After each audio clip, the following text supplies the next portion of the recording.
Oops. Oops. Oops. Hi, I'm Jennifer Newman, and I love traditional scrapbooking, but sometimes I wish it came with an undo button. Scrapbooking is the best way to capture memories and make them last a lifetime. But how do you get started without spending a fortune? Pages for the Ages is here to help you out. Scrapbooking is a great way to preserve our favorite photos and memories. But let's face it, traditional scrapbooking is not a hobby for the perfectionist. When we're working with our hands and raw materials such as paper and scissors, sometimes things will go wrong. What are we to do with these little blemishes on our scrapbook pages? I suggest, rather than throwing out your entire layout, having to start over with new materials and extra time, that you should work with what you have. In today's tutorial, I'm going to cover 3 situations where there was a small blemish on my page and talk about how I tried to fix that blemish as best I could.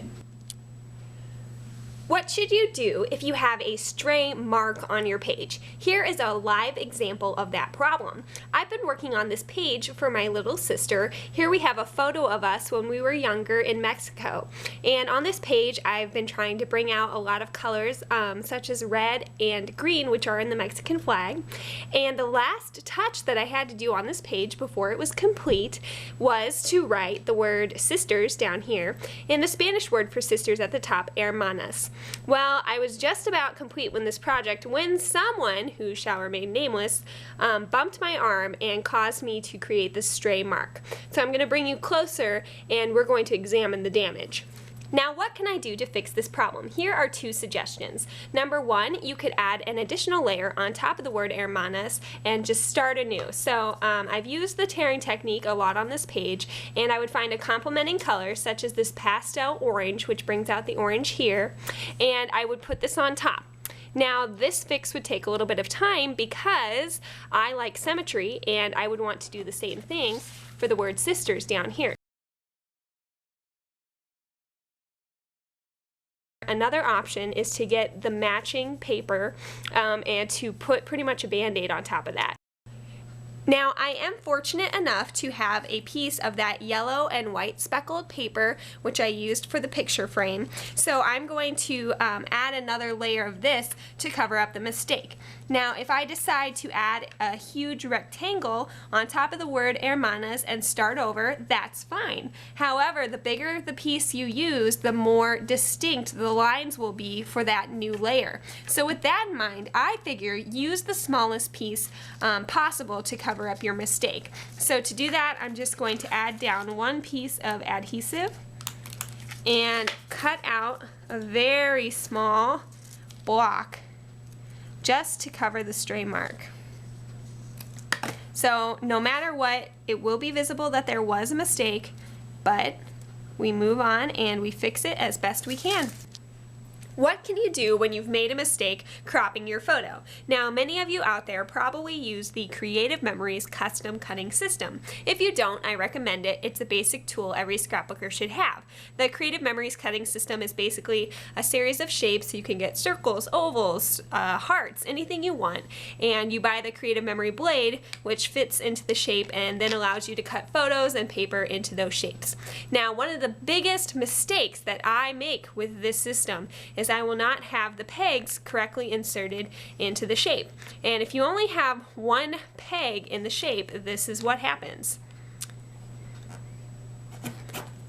I now have a huge gash on my photo rather than the nice cut line, and it's not even on the right place for the circle. So how do I deal with this problem? There are basically 2 ways. Either number 1, I can try to recrop the photo, or number 2, I can try to cover up my mistake. So if I'm going to recrop the photo, there are a couple of options. Either number 1, I can set this shape back down, maybe in a new position, and try cutting it, making sure that I don't make the same mistake. And it looks like that would be possible in this situation. I've just moved the shape slightly over. Or I happen to be using the blue blade, which cuts furthest from the shape. So I could use a different colored blade, such as the red one, which will cut closest to the shape. It may not have been the circle that I desired, but it will cover up the mistake that I made. Let's say that you've cropped your photo in such a way that it was unavoidable getting rid of this gash. Well, you can always try to cover up that mistake. For instance, here I've added a nice background piece of paper and a paper mat, and on top of that gash I'm just going to add this beautiful paper flower. So paper embellishments or stickers would be good ways to cover up that mistake. It's not detracting from the photo, but in fact is actually adding a little bit of color. Another idea is, rather than making your photo the top layer, make it the bottom layer. So instead of having this gash be on top, I'm going to add a picture frame and cover that up. The last oops situation we're going to talk about deals with journaling. Now, writing down your experiences is a great way to communicate to future generations what inspired you to make your scrapbook pages. Unfortunately, a lot of errors can occur when journaling by hand. A lot of these mistakes can be avoided by simply planning ahead of time and writing a rough draft. Seasoned scrapbookers, such as myself, tend to skip this step. We think that we can get it perfect on the first try. Well, that hasn't always worked out in my favor, and as a result, I've ended up spending more time trying to fix the problem. So the lesson is, planning goes a long way, especially with journaling. You are looking at my pre-made scrapbook page called Proposal, which you can find at my online shop, pagesfortheages.artfire.com. On this page, we have a beautiful diamond ring, and on that ring is a little journaling tag. It's supposed to be like a price tag on the ring, and there's a place for you to write the date, location, and how your proposal happened. So on this tag, I've purposely written in different thicknesses, and I've not had very even lettering. And so what would I do if I wanted to fix this? Honestly, the best situation at this point would be to just replace the journaling tag with a new one. Now, if I didn't have the materials to cover this up and add a new journaling tag, here is another idea.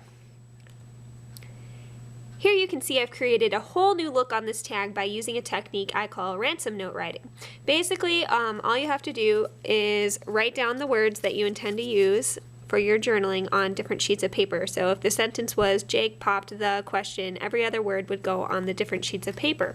And then you cut out those little strips and you simply paste them down. So with this method, I have covered up my mistakes and added a lot of dimension to my journaling tag. Thanks for joining us for another Pages for the Ages tutorial. We look forward to seeing you every Tuesday.